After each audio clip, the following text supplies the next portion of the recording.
Welcome, friends! Today we have a wonderful new story, the story of the princess who fell in love with a simple farmer. Before we begin, if you haven't subscribed yet, please subscribe to our channel and like the video so we can continue posting new episodes daily. Thank you and enjoy. The high, vaulted ceilings of the Ethelgard Palace were adorned with frescoes of ancient conquests, painted in brilliant hues of crushed lapis lazuli and spun gold. Yet, to Princess Seraphina, the sprawling mural of her ancestors' triumphs felt less like a testament to glory and more like the heavy, suffocating lid of a jeweled coffin. She stood before the towering arched windows of her bedchamber, her delicate fingers resting against the cold, unyielding glass.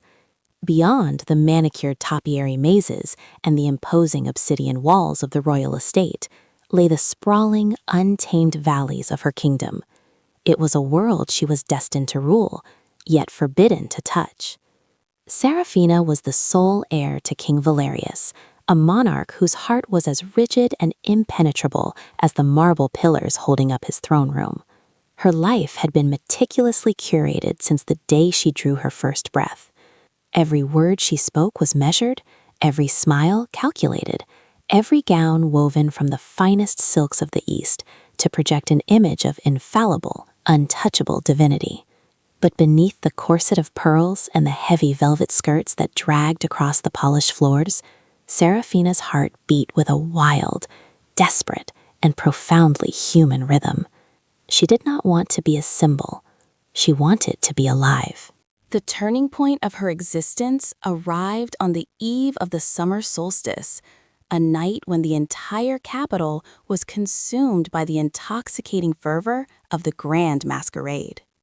The palace was a labyrinth of echoing laughter, the clinking of crystal goblets, and the dizzying swirl of nobles hidden behind grotesque and beautiful masks.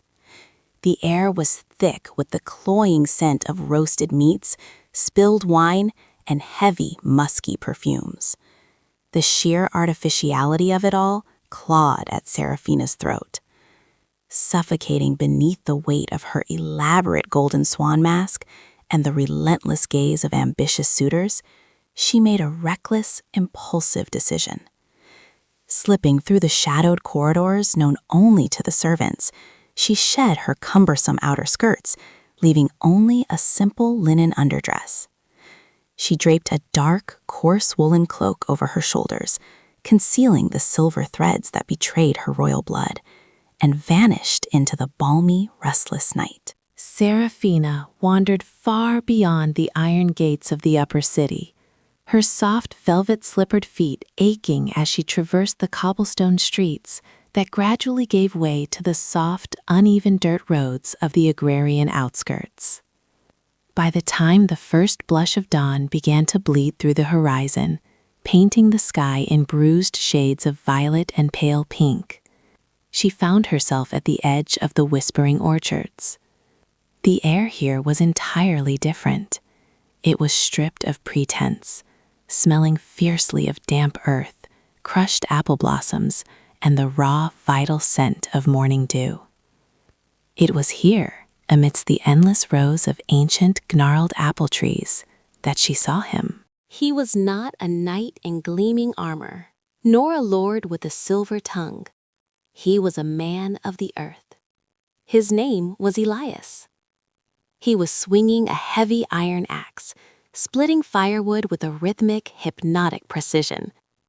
With every strike, the muscles in his sun-baked back and shoulders coiled and released beneath a sweat-drenched, dirt-stained tunic.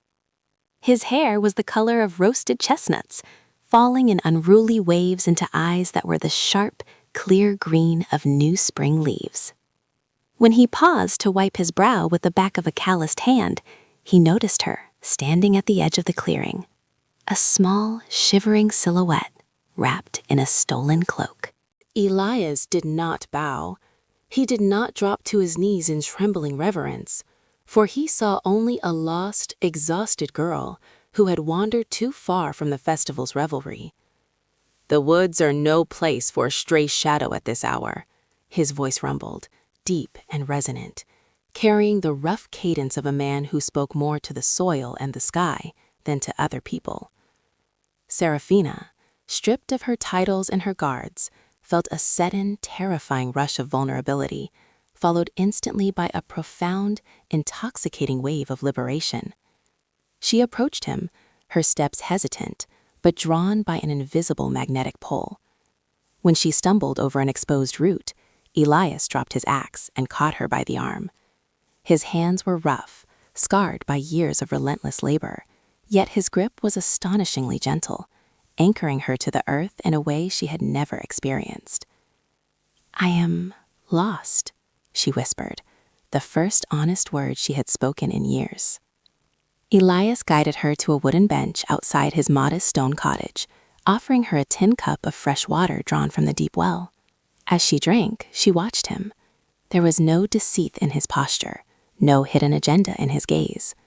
He offered her a piece of coarse, dark bread and a slice of sharp cheese, apologizing for the meager fare.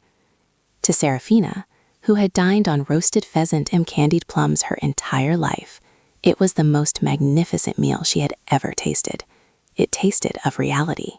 That morning was the genesis of a dangerous, beautiful secret.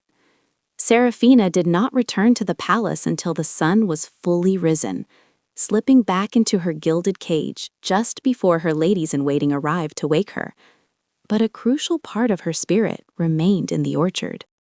Over the next few months, the Princess of Ethelgard lived a fractured existence. By day, she sat upon a velvet cushion beside her father, enduring the endless drone of political emissaries, nodding at the prospect of forging alliances through a loveless, strategic marriage. By night, she became a phantom, escaping the heavily guarded walls to run through the darkness, her heart pounding a frantic, joyous drumbeat against her ribs until she reached the sanctuary of Elias's farm. With Elias, she learned the profound dignity of honest labor. She learned how to press seeds into the dark, yielding soil, how to recognize the subtle shift in the wind that heralded a coming storm, and how to coax a frightened lamb into taking milk from a bottle. Her manicured nails became chipped and rimmed with dirt. The pale, flawless skin of her arms grew kissed by the sun. Elias, believing her to be a merchant's daughter fleeing a cruel household, treated her not as a fragile porcelain doll, but as an equal. He teased her when she clumsily dropped a basket of harvested apples, and he listened to her with quiet, unwavering intensity when she spoke of her fears of being trapped in a life she did not choose. The inevitable collision of their two worlds began on a desperately rainy afternoon. Seraphina had braved a torrential downpour to reach the farm, her cloak soaked through, her hair plastered to her cheeks.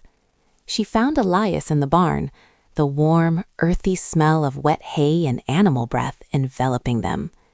It was there, amidst the shadows and the drumming of the rain against the wooden roof, that the unspoken tension between them finally snapped.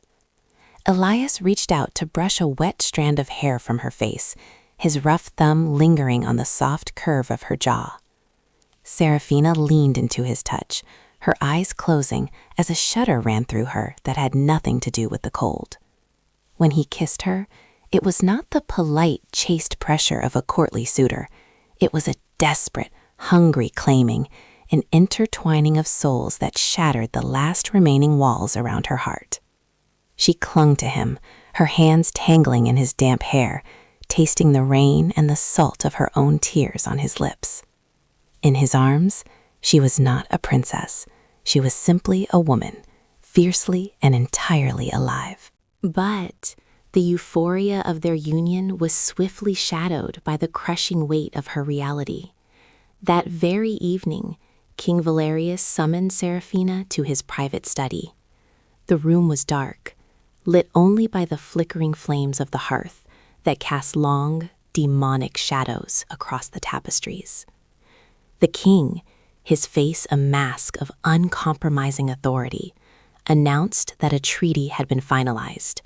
Within the fortnight, Seraphina was to marry Prince Malric of the Iron Coast, a man notorious for his cruelty, his vast armies, and his insatiable thirst for conquest.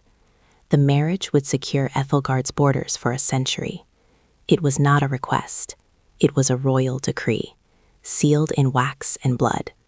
Panic, cold and sharp as a dagger, pierced Seraphina's chest. For the first time in her life, she openly defied her father.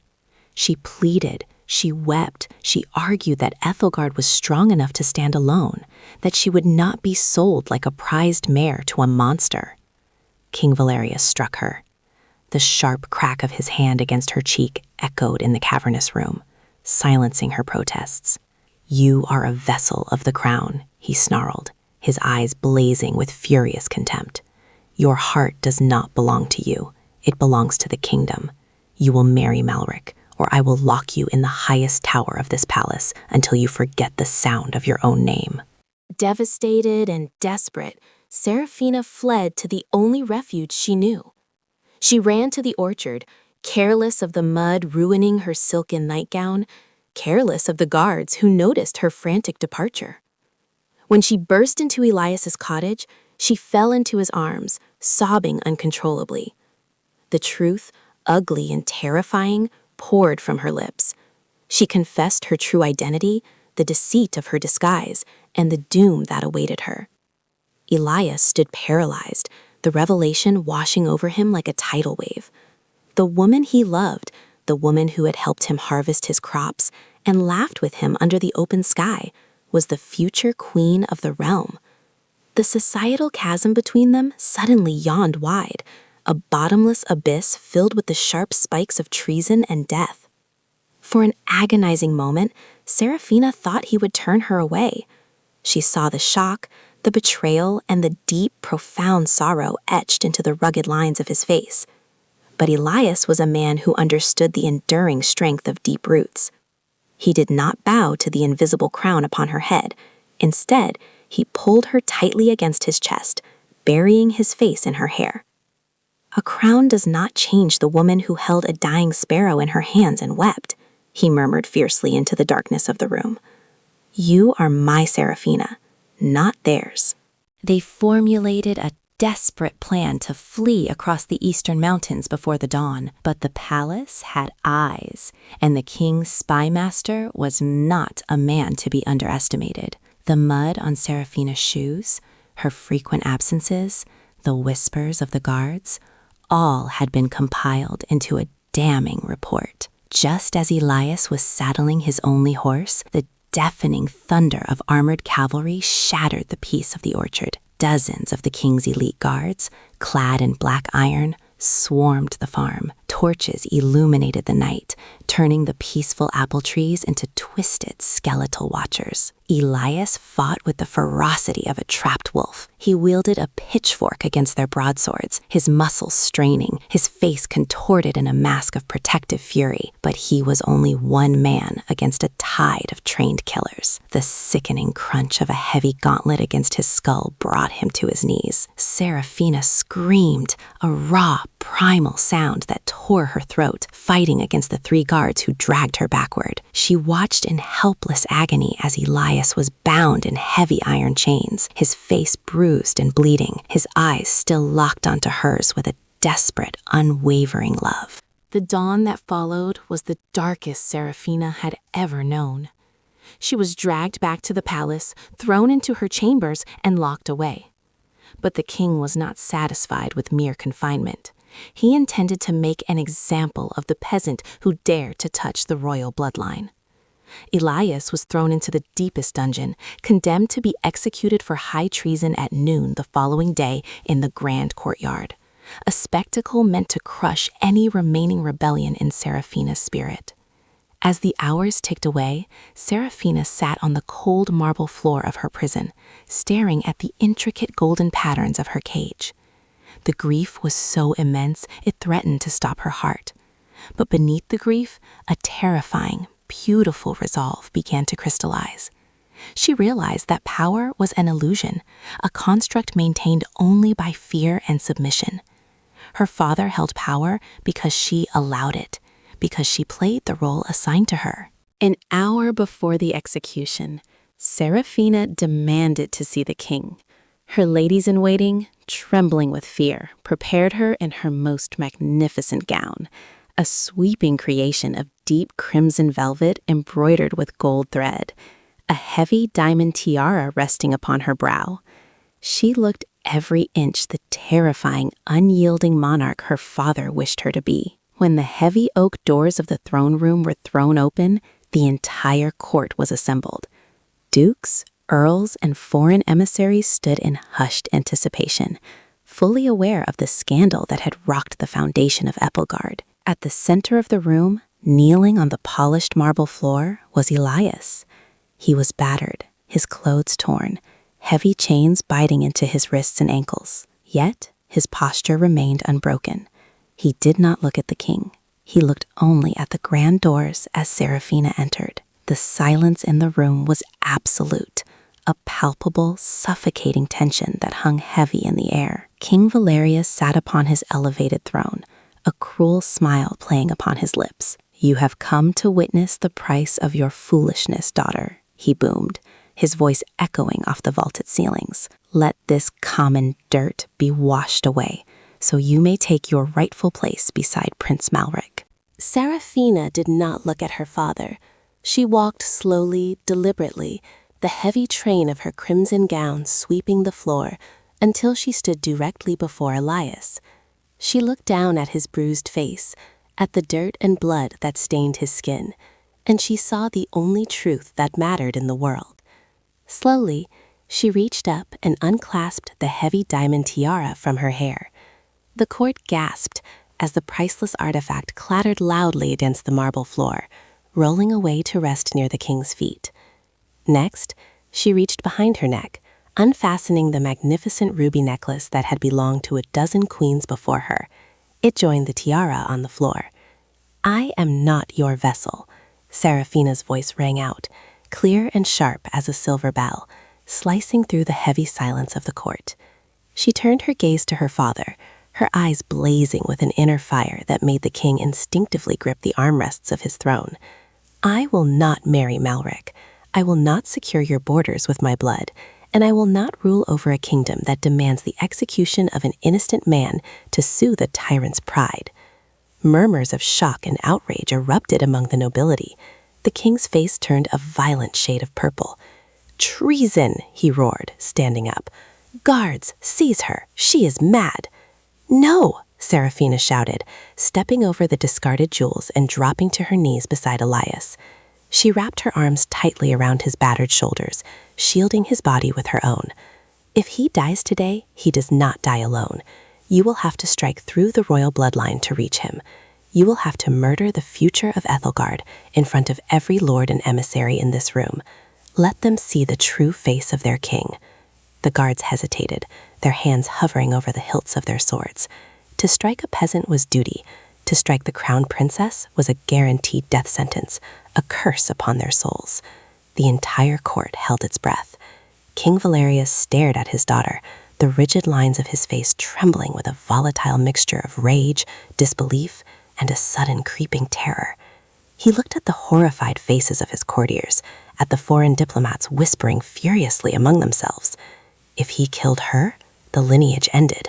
The kingdom would plunge into civil war. The alliance with the Iron Coast would be meaningless without a bride. She had cornered him, weaponizing the very royal blood he worshipped against him.